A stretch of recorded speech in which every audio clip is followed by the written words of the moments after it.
मी जोशी आपलं स्वागत करते। आता पाहूया बातम्या विस्ताराने।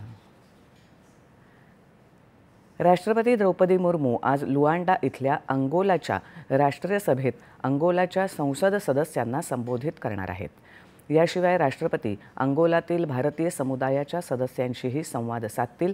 अंगोलामध्ये राहणाऱ्या भारतीय समुदायामध्ये प्रामुख्याने व्यावसायिक आणि भारतीय मालकांच्या आस्थापनांमध्ये काम करणारे कामगार आहेत।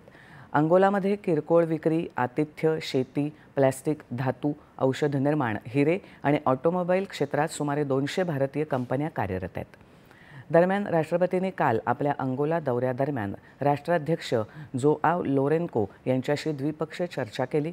भारताच्या ऊर्जा सुरक्षेत अंगोला महत्त्वाची भूमिका बजावत असल्याचं त्या म्हणाल्या। तंत्रज्ञान, कृषी, संरक्षण, पायाभूत सुविधा यासह नव्या आणि उगवत्या क्षेत्रात व्यापार आणि गुंतवणूक संबंध व्यापक करण्यालाही दोन्ही नेत्यांनी मान्यता दिली। चर्चेनंतर उभय नेत्यांनी संयुक्त पत्रकार परिषद घेतली।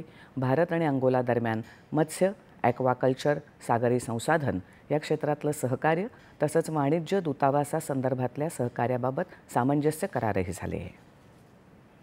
हस्ताक्षर किया गया है। हमने फिशरीज, एक्वाकल्चर और मेराइन रिसोर्सेस तथा कॉन्सुलर मामले में सहयोग के लिए 2 MOUs भी संपन्न किए तथा एयर सर्विसेज एग्रीमेंट को आगे बढ़ाने का भी निर्णय लिया।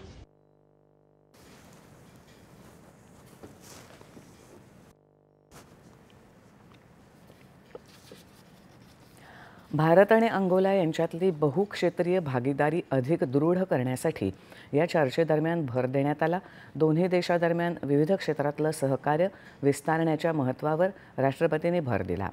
संसदीय उत्तम प्रथा, कृषी, विशेष करून बियाणं आणि खतं, कनेक्टिव्हिटी, वाहतूक, पायाभूत सुविधा, दुर्मिळ खनिजं आणि हिरे प्रक्रिया यासारख्या क्षेत्रात सहयोगाच्या शक्यता त्यांनी अधोरेखित केल्या।